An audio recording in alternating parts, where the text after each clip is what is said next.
Welcome back. Now, PowerPoint has two additional AI elements to its operation. One you'll find within the Review tab, and you're going to see it here that you can check accessibility to make sure that if you're going to be giving your presentation to someone in order to read, that it is accessible to individuals that have accessibility issues.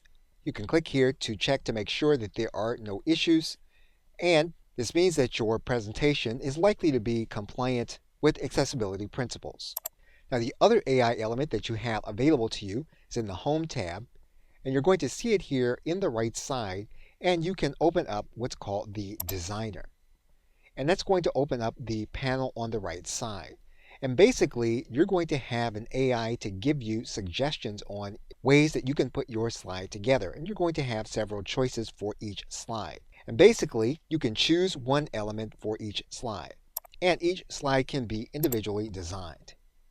So basically, what you have available to you is that the AI will select different elements for you to determine how you want your slide presentation to look for any occasion that you will be using it for. Now, most cases, a sales presentation will require just a plain background, but you may want to vary it depending on the context that you will be selling your product.